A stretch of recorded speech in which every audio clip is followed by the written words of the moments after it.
Am I the a-hole for financially screwing over my sister after finding out she's close with my ex and his wife? Usually, I wouldn't take personal advice from strangers online, but everyone in my life seems to think I'm a petty, scorned, bitter woman, which I probably am, and I need objective advice. My ex-husband, currently 43 male, and I, 43 female, were college sweethearts. For me, life felt perfect. I trusted him completely. That's why it was so shocking when I found out he was in love with his much younger colleague. She was around 24 at the time. I won't get into the details of how I found out, but the affair was well known at his workplace. When I confronted him, all he said was, "I'm sorry, I tried really hard not to fall for her." He didn't seem sorry at all. It felt like he wanted me to leave him. So I did. That was 6 years ago. Our son was 4 then, and it was the worst time of my life. I honestly don't know how I got through it, and because I was desperate, I wanted him to fight for me, to fight for our family. But he didn't. He was quick to sign the divorce papers and didn't even fight for custody. It was as if he had started a new life and completely erased the old one. It took years of therapy to feel normal again, to stop checking that woman's social media and comparing myself to her. The fact that she's very pretty and charming didn't help. His family loved her, and as disgusting as it sounds, one of our common friends even said it out loud. I don't support cheating, but I mean, look at her. When I told her about the cheating, I guess that's what everyone was thinking. This one was just stupid enough to voice it out. So I had to cut off that group of friends too. They got married 3 years ago and now have a daughter. A picture-perfect little family.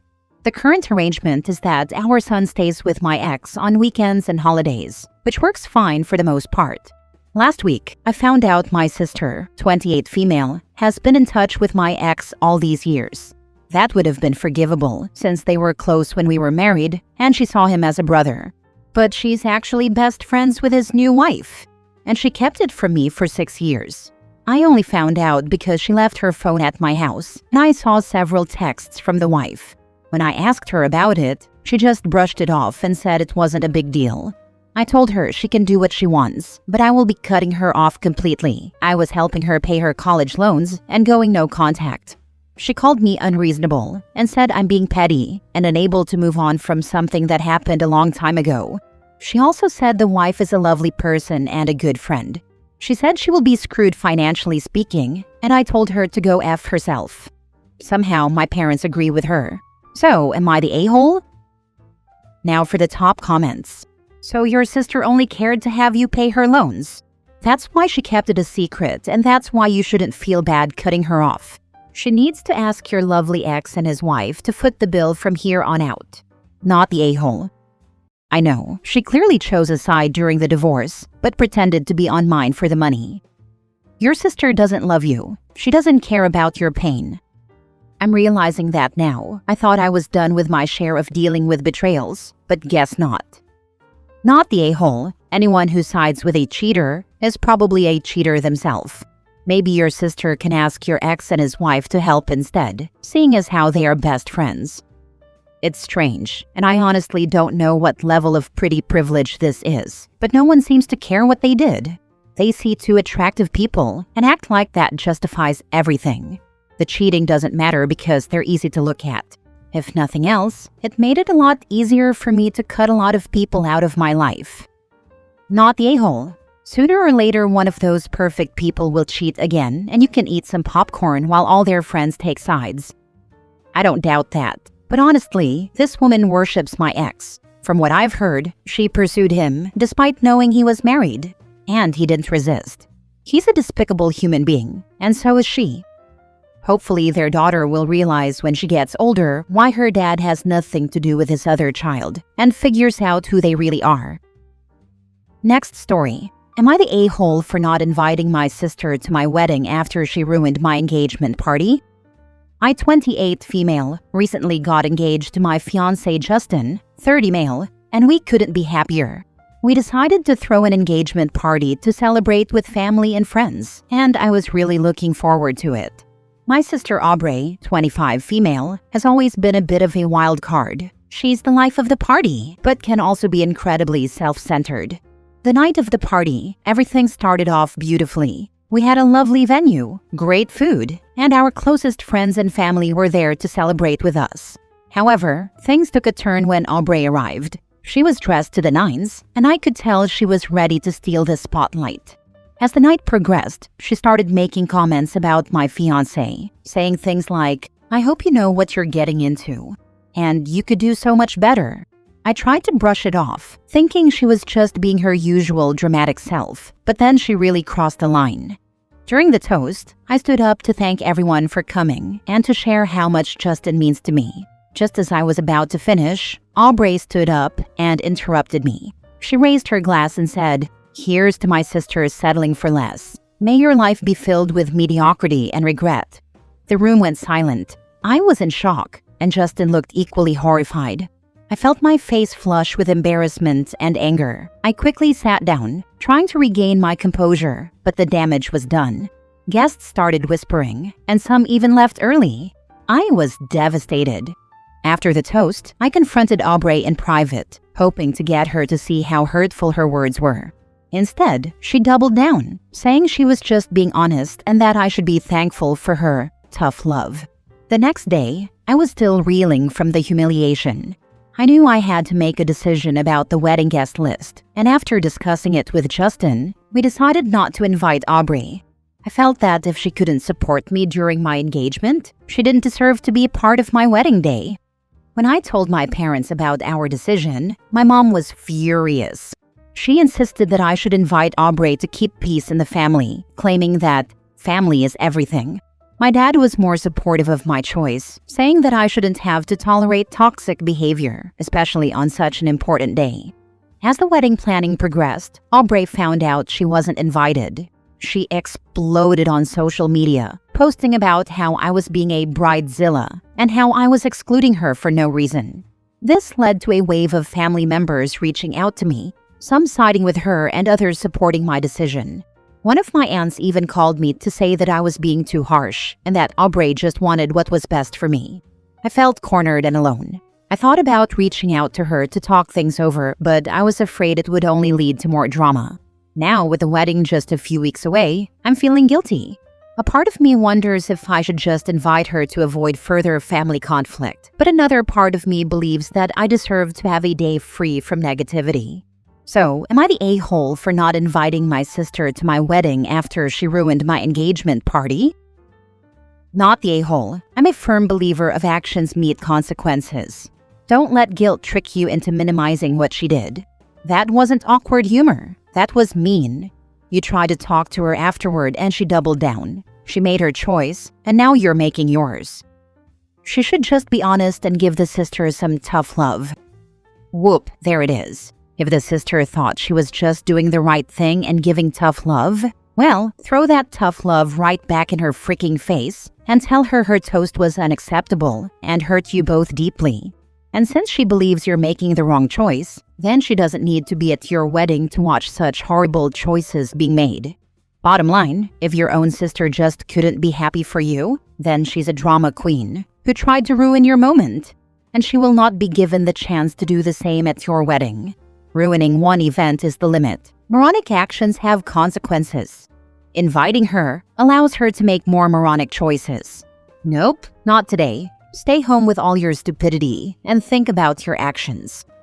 She is only upset and wants to go so bad so she can pull some BS. Probably object during the ceremony. Not the a-hole.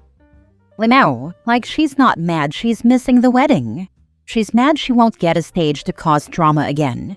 Wouldn't be shocked if she brought a mic to object mid-ceremony LOL. Next story. Am I the a-hole for telling my entire family I don't love them and never will because I'm the affair baby no one wanted around anyway? Okay, so I'm 15 female, and yeah, I know this might get removed or clowned on or whatever, but honestly, I don't care. I just need to get it out somewhere, because apparently I'm the one who took things too far when I was just saying what we were all already thinking. So, my mom cheated on her fiancé with who also happened to be her best friend's husband. Messy as heck and freaking stupid, yeah, but they all stayed together. Like my mom still married her fiancé. Her best friend stayed with the guy who cheated. When I was born, I guess I was the crappy cherry on top of that disaster. I grew up with my mom, her husband, and their 2 older kids. They had kids before me. My bio dad stayed with his wife and their kids at their house, and both families stayed weirdly blended. It was like a big performance. One big family with this unspoken rule to never bring up the affair that literally created me until I was old enough. But it was very apparent to me that I was not like the rest, even before they decided to tell me the actual story when I was 12-ish. My half-siblings that I grew up with made it real clear I was other. They never hit me or anything, but I got blamed for everything. If something was missing, it was me. If someone was crying, it was probably something I said. My sister once locked me out of the house and told me I should have never been born. I was 7. When I told my mom, she said I probably provoked it out of her, essentially.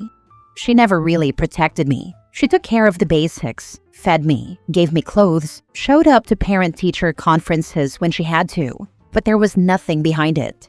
Like she was doing a job she didn't sign up for and just wanted to clock out. The only time she got emotional with me was when I embarrassed her, or if other people made her talk about me. Their dad, my mom's husband, was similar. He never yelled or hit me, but he never looked at me the way he did his kids. He never smiled at me, never came to my school plays even though he went to all theirs, never took out on little special trips like the others. If I seemingly messed up, I got lectured like I was a criminal. If they did the same thing, it was just a teaching moment. He never called me his daughter, only by my name unless he had to. The other kids, bio dad's side, mostly ignored me. Not mean, just distant. They barely spoke to me unless they had to. One gave me an old hoodie once, and that was as close to kindness as I got. When I was 9-something, I was officially done with everything. We were at a family birthday thing, and one of the older kids dared me to eat a cookie with nuts in it. I said no, because I'm allergic, obviously. So they smeared it on my face as a joke. I had a full-blown reaction. Swollen face, couldn't breathe, ambulance, the whole thing. At the hospital, my mom cried and said I scared her. But when I told her what happened, she just said they didn't mean it like that.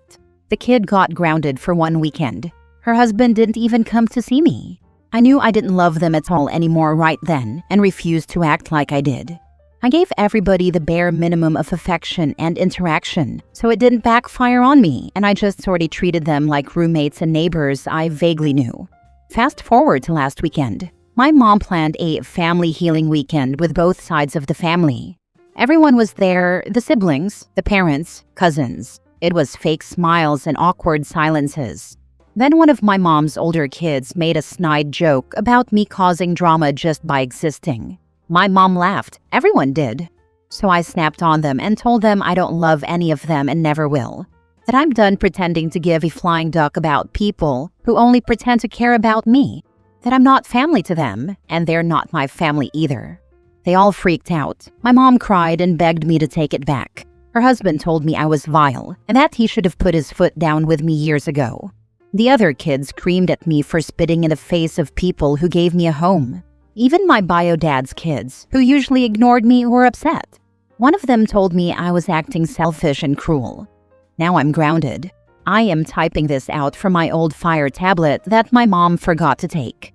My half-siblings keep glaring at me whenever we're in the same vicinity, and my mom's husband full-on stared me down while I was eating breakfast this morning. So that's that. Am I the a-hole for saying I don't love them?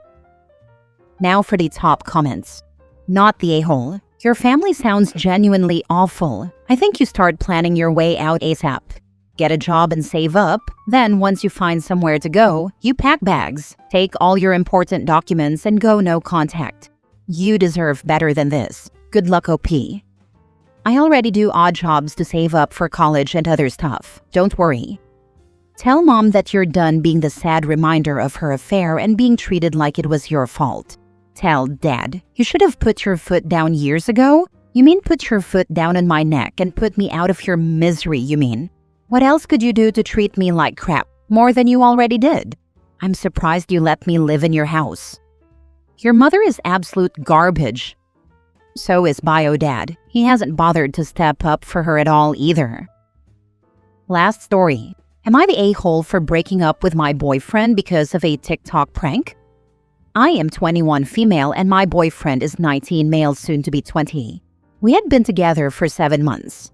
My boyfriend is a TikToker and has over 100,000 followers. He does prank videos and basically harasses people in public. I didn't know any of this until shortly before my decision to leave him because he simply never told me.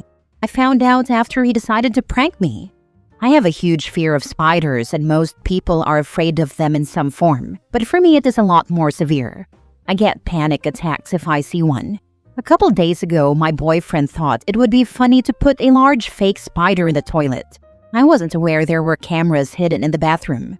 As soon as I opened the lid, I saw it and screamed, ran out, slipped on the ground and sprained my ankle. He just walked in laughing.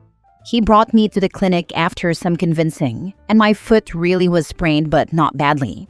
Afterwards, he told me about his TikTok, and after I looked, I was shocked. He didn't tell me this in the 7 months of dating him. I asked him not to post the video, but he still did, so I reported it. Still hasn't been taken down. I decided to break up with him, giving him 2 weeks to pack his stuff.